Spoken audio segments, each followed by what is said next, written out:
ধরুন আপনাকে একটা চাকরির প্রস্তাব দেয়া হলো, আপনার মূল বেতন ২,০০০ টাকা, বাড়ি ভাড়া ১,৫০০ টাকা, চিকিৎসা ভাতা ৫০০, সব মিলিয়ে হয়তো মাসে ১০-১২ হাজার টাকা পাবেন।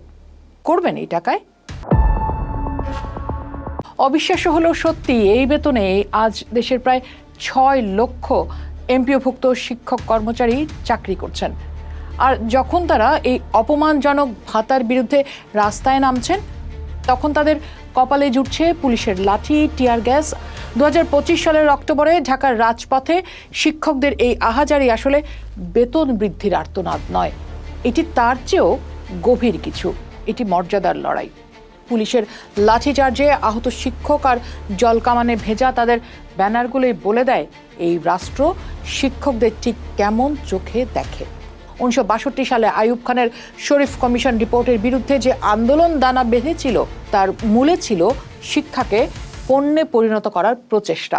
আজ শিক্ষকদের বেতনের এই বৈষম্য সেই বাণিজ্যিকীকরণেরই ভিন্ন রূপ।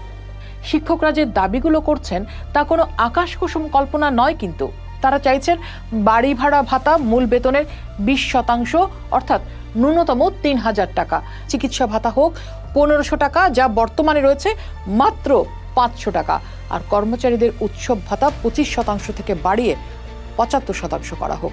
লক্ষ কোটি টাকার বাজেটের দেশে শিক্ষা খাতের এই বিনিয়োগকে অতিরিক্ত চাপ হিসেবে দেখাটা রাষ্ট্রের সদিচ্ছার অভাবকে কি প্রকট করে তোলে না? ২০১১ সাল থেকেই তারা জাতীয়করণ ও ভাতা বৃদ্ধির জন্য আন্দোলন করছেন। ২০১৮ সালে আমরণ অনশনের হুমকির মুখে সরকার নামমাত্র ভাতা বৃদ্ধি করে। বাড়ি ভাড়া ৫০০ টাকা থেকে ১,০০০ টাকায় উন্নীত হয়, আর উৎসব ভাতা দেয়া হয় ২৫%। ২০১৯ সালে নতুন ২,৭৩০টি প্রতিষ্ঠানকে এমপিওভুক্ত করা হলেও ভাতার কোনো পরিবর্তন হয়নি, যা বঞ্চনার আগুনে ঘি ঢালে।